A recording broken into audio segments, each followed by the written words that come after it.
Honorable Member Shri Sujit Kumar Ji, you have 3 minutes.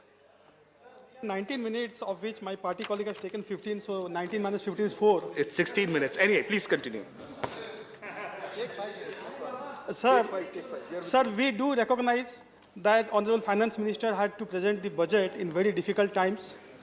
We also appreciate that she did a balancing act with very good intentions.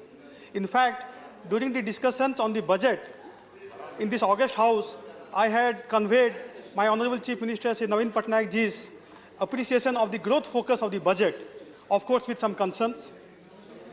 Sir, there are several good and progressive proposals and propositions in this budget.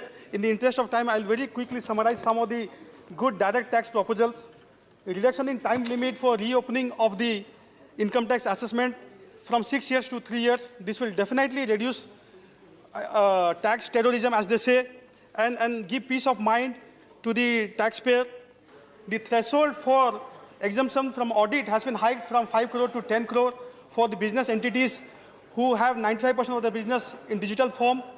This will definitely incentivize more businesses to go digital and give a fillip to the digital ecosystem of the country. Sir, the Constitutional Dispute Resolution Committee will definitely help small and medium taxpayers from litigation. Much has been said about faceless ITAT. Extending the tax relief on affordable housing scheme is a welcome relief for the affordable housing customers.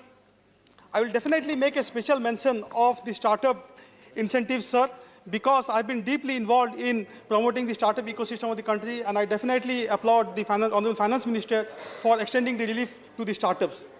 But, sir, I will be failing in my duty if I do not flag some of the concerns which I and my party have, and I urge and request Honorable Finance Minister to reflect on some of these concerns.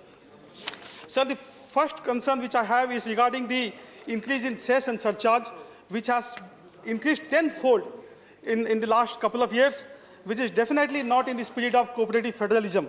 In fact, it is a direct assault on the federal structure of the country, direct assault on the basic structure. Federalism is a part of the basic structure of our constitution, and this hike in cess and surcharge tenfold is an assault on the federal structure, sir. Sir, lot has been said about augmenting the tax base and increasing the efficiency in the tax administration. So I need not repeat. Sir, I'll certainly make mention of the noise which has been made about giving tax relief to senior citizens.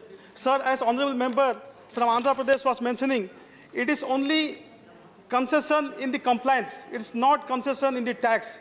And I would like to correct an honorable member who previously said that there is no tax applicable for senior citizens above 75 years of age. It is incorrect, sir. Definitely they have to file tax. And the relief also which has been announced is really, it really comes with a lot of fine prints and catch. Because they have to, it's applicable only for senior citizens who have interest from pension and from interest income. So, a lot more could have been done for senior citizens. Sir, give me just 1 more minute, sir. Sir, my next concern is regarding the high petrol and diesel prices, which has been spoken about umpteen number of times in this House. Sir, may the government consider reducing the excise component in the prices of diesel, which is currently as high as 39%. This will hugely give relief to the ordinary common citizen, sir. Sir, I would like to certainly conclude by mentioning one important element.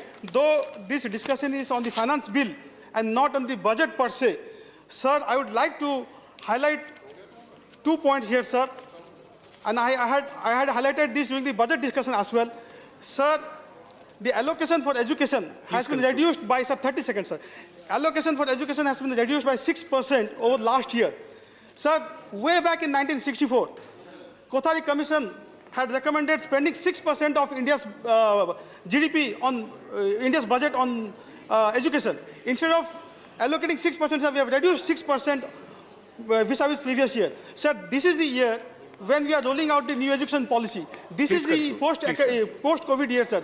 What message are we conveying to the country?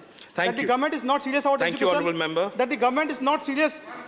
Sir, just last, sir, as you know, education is the backbone of this country. Honourable member, you made and your sir, point. the Thank worst you. part is, of the 6,000 odd crore which has been reduced vis-a-vis last year, 5,000 crore has been reduced for primary education, sir. Thank you. I'll have to move on. Thank you. Thank you, Honourable Member. Thank you for making So, your sir, point. my last sentence is, sir, education, sir, given that education, particularly primary education, is the backbone of any nation, I sincerely and fervently appeal to the Honourable Finance Minister to reconsider this reduction in education budget. Thank you, Honourable Member. Thank you.